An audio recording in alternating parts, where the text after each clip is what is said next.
രണ്ട് ചാൻസ് ആണ് ഉള്ളത്. ഒന്നിക്കൽ കളവന് മുഴുവട്ട്. ഓക്കെ, അതാണെങ്കിൽ നമുക്ക് അങ്ങനെ കൺക്ലൂഡ് ചെയ്യാം. കളവൻ വട്ടൻ ക്ലോസ്ഡ്. ഇനിയല്ല, ചില ട്രംബോളികൾ പറയുന്നത് പോലെ കളവനൊരു വട്ടും ഇല്ല എന്ന് കൂട്ടിക്കോ. അങ്ങനെയാണെങ്കിലാണ് രണ്ടാമത്തെ ചാൻസ്. അതാണ് എൻ്റെ ടോപ്പിക്. അതായത് ലോകത്തിലെ ഏറ്റവും വലിയ ശക്തിയുള്ള രാജ്യത്തിൻ്റെ ശക്തനായ പ്രസിഡന്റ് പോലും ആരെയാണ് പേടിക്കുന്നത്?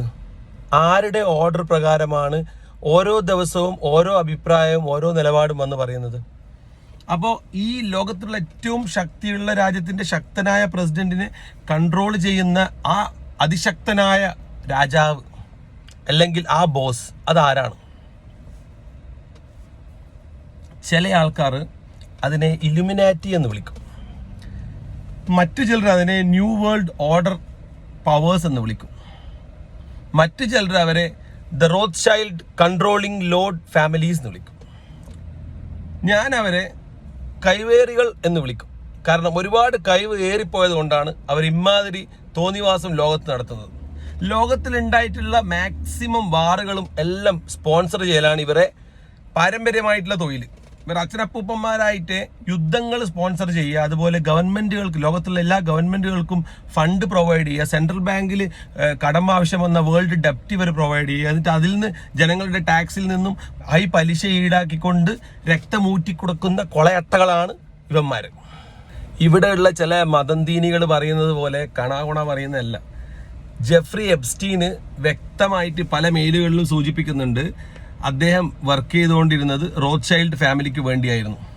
അപ്പോൾ ഈ ജെഫ്രി എപ്സ്റ്റീൻ ഐലൻഡിൽ നടന്ന കുട്ടികളെ, ചെറിയ കുട്ടികളെ കൊന്ന് രക്തം കുടിച്ചതും ഈ കുട്ടികളെ ഉപയോഗിച്ചിട്ടുള്ള ചൈൽഡ് സെക്സ് അബ്യൂസും, അതുപോലെ ലോകത്തിലുള്ള ശക്തരായ നേതാക്കളായ ട്രംപ്, പിന്നെ നെതന്യാഹു, അമേരിക്കൻ നമ്മുടെ ബ്രിട്ടീഷ് പ്രധാനമന്ത്രിയുടെ അവിടെയുള്ള അദ്ദേഹവും, പിന്നെ ലോകത്തുള്ള പല ആൾക്കാരുടെയും ഈ ചൈൽഡ് അബ്യൂസ് സെക്സ് വീഡിയോസ് ഒക്കെ എടുത്തിട്ട് അവരെ ബ്ലാക്ക്മെയിൽ ചെയ്ത് ത്രെട്ടൻ ചെയ്തുകൊണ്ട് ലോകം മൊത്തം അവരുടെ ചരടുകളിൽ അല്ലെങ്കിൽ അവരുടെ ചമച്ചുകളെ വെച്ച് കൺട്രോൾ ചെയ്യുന്നത് ഈ സോ കോൾഡ് ഇലുമിനാറ്റി അല്ലെങ്കിൽ ഈ പറഞ്ഞിട്ടുള്ള ന്യൂ വേൾഡ് ഓർഡർ അല്ലെങ്കിൽ ഈ പറഞ്ഞിട്ടുള്ള റോത്ത്ഷൈൽഡ് ആണെന്ന് വ്യക്തമായിട്ട് തെളിഞ്ഞിട്ടുണ്ട്. അതുകൊണ്ടാണ് ഇപ്പോൾ പെട്ടെന്ന് ഈ വാറും വന്നത്.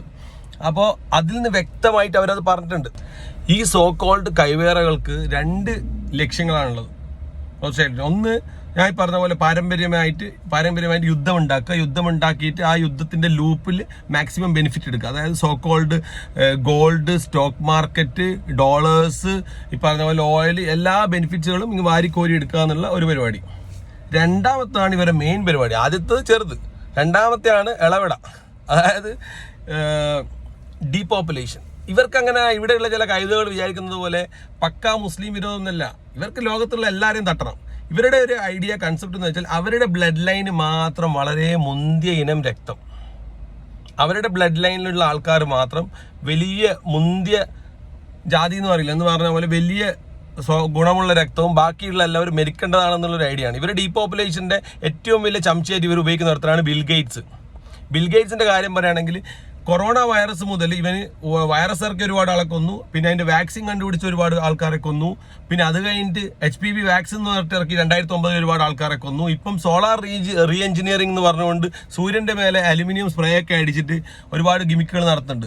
ഇനി ആ മഴ പെയ്ത് തലയിൽ കൊണ്ടുപോയി ആൾക്കാർക്ക് ഇപ്പം പറയുന്നത് കേൾക്കുന്നത് പാർക്കിൻസൺ സിൻഡ്രോം, അൽഷീമേഴ്സ് പോലുള്ള രോഗങ്ങൾ വന്നിട്ട് ഒരുപാട് ആൾക്കാർ ഇനി മരിക്കാൻ പോകുന്നുണ്ട്. ഇവർ ഇത് സ്ഥിരമായി ചെയ്യുന്ന, ഇവർ ലോകത്ത് ഒരുപാട് ആൾക്കാരെ കൊന്നിട്ടുണ്ട്. പലസ്തീനിൽ കൊന്നിട്ടുണ്ട്, ലിബിയയെ കൊന്നിട്ടുണ്ട്, ഇറാഖിൽ കൊന്നിട്ടുണ്ട്, ബുദ്ധിയില്ലാത്ത പാകിസ്ഥാന്റെ കയ്യിൽ കുറെ ബോംബും തോക്കുകളും കൊടുത്തുകൊണ്ട് അഫ്ഗാനിലെ ആൾക്കാരെ കൊന്നിട്ടുണ്ട്, ഒരുപാട് കൊലപാതകങ്ങൾ ഇവർ നടത്തിയിട്ടുണ്ട്. അപ്പോൾ നിങ്ങൾ ചോദിക്കും, ഈ ഇറാൻ വാർ കഴിഞ്ഞാൽ തീർന്നില്ല, ഇനി പ്രശ്നമില്ലല്ലോ? നോ, അവിടെയാണ് നിങ്ങൾക്ക് തെറ്റുന്നത്. ഇറാൻ വാർ ഇപ്പോൾ ഉണ്ടാക്കിയ ഒരു സംഭവം, ഇവർക്ക് എങ്ങനെയെങ്കിലും കുറച്ച് ആൾക്കാരെ കൊന്നോണ്ടേ ഇരിക്കണം. ഞാൻ ചോദിക്കട്ടെ, ഒരു 20 വർഷം ബാക്കോട്ടേക്ക് പോയിക്കോ. 2003 ഇറാഖ് ആക്രമിക്കുമ്പോൾ എന്താ ഇവർ പറഞ്ഞിരിക്കുന്നത്? ഈ പറഞ്ഞ സെയിം ഗ്രൂപ്പ് തന്നെയാണ് അന്നും സ്പോൺസർ ചെയ്തത്. ഇവരെന്താ അന്ന് പറഞ്ഞിട്ടില്ലെന്ന് അറിയുമോ? ഇറാഖിൽ ഒരുപാട് തോന്നിവാസം നടക്കുന്നുണ്ട്, സദ്ദാമിന്റെ കയ്യിൽ അണുബോംബുണ്ട്, മറിച്ചതുണ്ട്, മറ്റേതുണ്ടെന്ന് പറഞ്ഞു. പാവപ്പെട്ടവനെ കൊന്നു, ആ രാജ്യം കുട്ടിച്ചോറാക്കി, ഒരുപാട് ഓയിലും അവിടെയുള്ള സാമഗ്രികളും കൊണ്ടുപോയി ഇവിടുന്ന്. എന്നിട്ട് ഇവരടുത്ത് ഇതിനെപ്പറ്റി മാധ്യമപ്രവർത്തകർ ചോദിച്ചപ്പോൾ അതിനൊന്നും അവർക്ക് മറുപടിയുമില്ല. എന്ത് സംഭവിച്ചെന്ന് ചോദിച്ചപ്പോൾ അതിനൊന്നും മറുപടിയുമില്ല. ഇതേ സംഭവം തന്നെയാണ് ഇവർ സിറിയയിൽ നടത്തിയത്, ഇതേ സംഭവം തന്നെയാണ് ലിബിയയിൽ നടത്തിയത്. ലിബിയയിൽ പ്രത്യേകിച്ചിട്ട് അവിടെ ഒരു സംഭവം നടന്നിട്ടില്ലെന്ന് വെച്ചാൽ, ലിബിയയിൽ ഇവരുടെ ആ ഗദ്ദാഫി എന്ന് പറയുന്ന ആള് ഇവരുടെ ഡോളർ ബാങ്ക് സിസ്റ്റത്തിന് വളരെ എതിരാണ്.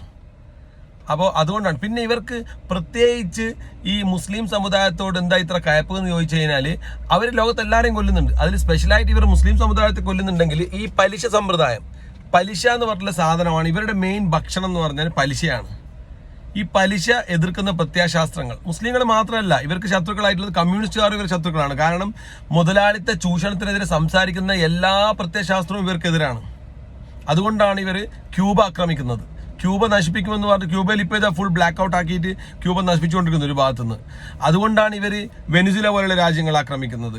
ഇവർക്ക് എവിടെയാണോ ഇവർക്ക് എതിരായിട്ട് സോ കോൾഡ് ബാങ്ക് മണി ഡെപ്റ്റ് സിസ്റ്റം വർക്ക് ചെയ്യാത്തത് എവിടെയൊക്കെയാണോ ആ രാജ്യങ്ങളൊക്കെ ഇവർ നശിപ്പിച്ചിട്ടുണ്ട്. നമുക്ക് അതിന്റെ ചരിത്രം പരിശോധിച്ച ആൾക്കാർക്ക് മനസ്സിലാവും.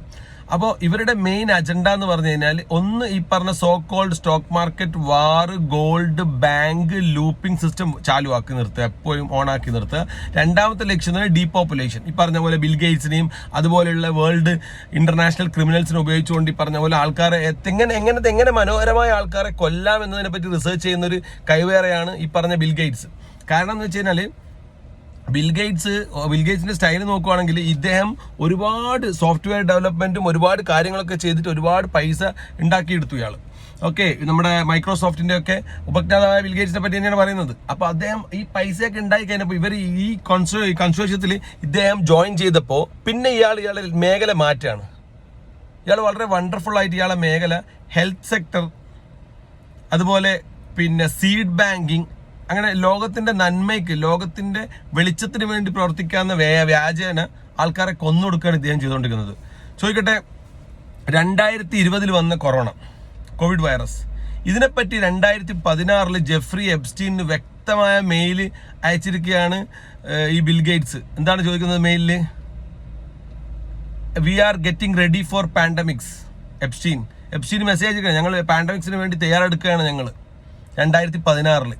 അപ്പോൾ അവൻ പ്ലാൻ ചെയ്ത് കൊറോണ വൈറസ് ഇറക്കുകയും അത് അസമയത്ത് തന്നെ അവന്റെ വേറൊരു ചംച്ചയായിട്ടുള്ള ഈ പറഞ്ഞ റോഡ് ഷീൽഡിന്റെ ചംച്ചയായിട്ടുള്ള ഈ പറഞ്ഞ ഭ്രാന്തൻ കളവൻ എന്ത് ചെയ്യുന്നുണ്ട്, ഒരു പ്രസ്താവന ഇറക്കുന്നുണ്ട്. This is a Chinese virus.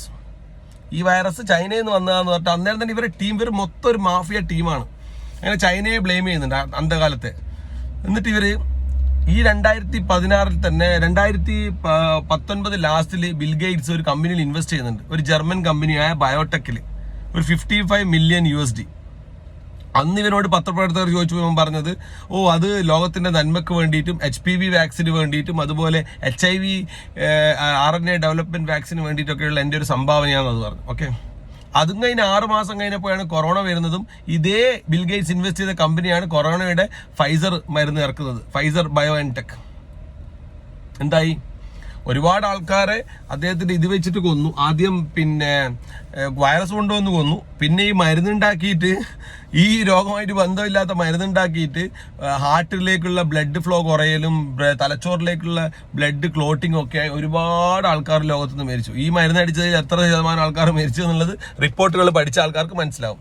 അപ്പൊ അങ്ങനെ ആൾക്കാരെ എങ്ങനെ നൂതനമായ രീതിയിൽ കൊന്ന് തീർക്കാന്നുള്ളതിന് ഒരു കൺസെപ്റ്റാണ് ബിൽ ഗേറ്റ്സ് ഉണ്ടാക്കുന്നത്. അത് കഴിഞ്ഞിട്ട് അദ്ദേഹം ഉണ്ടാക്കി കണ്ടില്ലേ, ഇപ്പം കാണില്ലേ സോളാർ റീ എഞ്ചിനീയറിംഗ്. എന്ത് കോപ്പാണത്? സൂര്യന് ചൂട് കൂടുതലാവുമല്ലോ, അതുകൊണ്ട് അലുമിനിയം പാർട്ടിക്കിൾസ് ഒക്കെ കെമിക്കൽ സ്പ്രേ ചെയ്തിട്ട് സൂര്യനെ ഒരു ലെയർ ഉണ്ടാക്കി കവർ ചെയ്തിട്ട് പിന്നെ സൂര്യനിൽ നിന്നുള്ള താപം ഭൂമിയിലേക്ക് കുറച്ചിട്ട് ക്ലൗഡ് കൂടുതൽ ഫോം ആക്കിയിട്ട് ക്ലൗഡ് സീഡിങ് നടത്തി മഴയൊക്കെ പേവിച്ച്, ചുരുക്കി പറയാൻ അതിൽ നിന്ന് വരുന്ന കെമിക്കൽ തലയിൽ വേണ്ടിയിട്ട് നമ്മളെല്ലാം ചത്തൊടുങ്ങും. ഇതാണ് solar re engineering, cloud seeding പോലും. വേറെ ഒന്നിട്ട് സീഡ് ബാങ്കിങ് എന്ന് പറഞ്ഞിട്ട് ഇന്ത്യയിൽ വന്നിട്ടില്ല, എല്ലാ വിത്തുകളും ഇവനാ പോലും കൊണ്ടുപോകുന്നത്. ഞാൻ ചോദിക്കുന്നത്, ഈ കൈവേരുടെ മോനിക്കൊക്കെ ഇതിനുള്ള ലൈസൻസ് ആരാ ഇന്ത്യയിലൊക്കെ കൊടുക്കുന്നത്? 2009 ആന്ധ്രാപ്രദേശിലെയും ഗുജറാത്തിലെയും ആ സ്റ്റഡി നടത്തിയ ആൾക്കാർക്ക് മനസ്സിലാവും. പാത്ത് എന്ന് പറഞ്ഞ ഓർഗനൈസേഷനായിട്ട് അതിനെ ഫണ്ട് ചെയ്തത് Bill Gates and Melinda Gates ഫൗണ്ടേഷനാണ് അന്ന് ഫണ്ട് ചെയ്തിട്ടുള്ളത്. ഇവർ HPV വൈറസിനെതിരെ 2 മരുന്നുകൾ, ഒന്ന് മെർക്കിന്റെ ഗർഡാസിലും അതുപോലെ രണ്ടാമത് നമ്മുടെ സെർവാറിക്സ് എന്ന് പറഞ്ഞിട്ടുള്ള GSKയുടെ സെർവാറിക്സ്, ഈ 2 മരുന്നുകളും കൊണ്ടുവന്ന് ഇതൊക്കെ ക്ലിനിക്കലി പ്രൂവൺ ആയിട്ടുള്ള മരുന്നുകളാണ്. നമ്മുടെ പെൺകുട്ടികൾ രക്ഷപ്പെടണം എന്ന് പറഞ്ഞിട്ട് അമേരിക്കയിൽ തന്നെ അടിച്ചത്. നേരെ വന്നിട്ട് ഇന്ത്യയിൽ ട്രൈബൽ ഏരിയയിലുള്ള ആന്ധ്രാപ്രദേശിലും ഗുജറാത്തിലുമുള്ള പാവപ്പെട്ട നിർദ്ധരായ അൺപ്രിവിലേജ്ഡ് ആയിട്ട് ചോദിക്കാനും പറയാനും ആരുമില്ലാത്ത കുട്ടികളെ അവരുടെ സ്കൂൾ ടീച്ചറുടെ ഒരു പെർമിഷൻ ഒറ്റ ഒപ്പിൽ എല്ലാ കുട്ടികൾക്കും അടിച്ചു കൊടുത്തു HPV വാക്സിൻ. അന്ന് ഒരുപാട് പെൺകുട്ടികൾ മരണപ്പെടുകയും അതിന്റെ കോലാഹലങ്ങൾ നമ്മുടെ പാർലമെന്റിൽ വരെ ഉണ്ടാകുകയും അന്ന് ഈ സ്റ്റഡി നിർത്തിവെപ്പിച്ചതാണ്. ആ സാധനം പിന്നെയും വന്നിട്ടുണ്ട് ഇപ്പോൾ, അത് വേറെ വിഷയം. അപ്പൊ അന്ന് ഈ കുട്ടി നമ്മുടെ നാടിന്റെ ഒരു ദുരവസ്ഥ നോക്കണം. അന്ന് റിപ്പോർട്ട് കൊടുത്ത കമ്മിറ്റി എന്താ റിപ്പോർട്ട് കൊടുത്തത്? ഈ പെൺകുട്ടികളൊക്കെ മരിച്ചത് പാമ്പ് കടിയേറ്റിട്ടും അതുപോലെ ഭക്ഷണം കിട്ടായിട്ടും ഭക്ഷണക്ഷാമം കൊണ്ടും മലേറിയ വന്നിട്ടൊക്കെ മരിച്ചെന്ന് പറഞ്ഞിട്ട് ബിൽഗേറ്റ്സിന്റെ കുറ്റവിമുക്തനാക്കി അന്ന് റിപ്പോർട്ട് കൊടുത്ത് പരിപാടി കഴിച്ചു. HPV വാക്സിൻ 2009 കഥയാണ് ഈ പറയുന്നത്, ഗുജറാത്തിലെയും ആന്ധ്രാപ്രദേശിലെയും. അപ്പൊ അന്ധകാലം മുതലേ ആൾക്കാരെ കൊല്ലുക, ഡീപോപ്പുലേഷൻ എന്ന് പറഞ്ഞ അജണ്ട നടപ്പിലാക്കുന്ന ഒരു മഹാ ഫ്രോഡാണ് ഈ ബിൽ ഗേറ്റ്സ്. അവനാണ് ഇപ്പം പുതിയ ടെക്നിക്കായിട്ട് വന്നിരിക്കുന്നത്. ഞാൻ സോളാർ റീ എഞ്ചിനീയറിംഗ് നടത്താൻ പോവാണ്, എങ്ങനെയെങ്കിലും ആൾക്കാരെ കൊന്നൊടുക്കണം. ഞാൻ പറഞ്ഞില്ലേ, ഇറാഖിൽ കൊന്നു, സിറിയയിൽ കൊന്നു, ലിബിയയിൽ കൊന്നു, അഫ്ഗാനിൽ കൊന്നു, കോങ്കോയിൽ കൊന്നു, പിന്നെ ക്യൂബയിൽ കൊന്നുകൊണ്ടിരിക്കുന്നു, വെനുസിലയിൽ കൊന്നു. അപ്പൊ കൊന്നു കൊലവിളി ഇവർക്ക് മതിയാവുന്നില്ല. ഇവർക്ക് ഈ മനുഷ്യരെ ബലി കൊടുത്ത് എന്തൊരു ഭ്രാന്തമായ സിസ്റ്റമുള്ള ആൾക്കാരാണ് ഇവര്.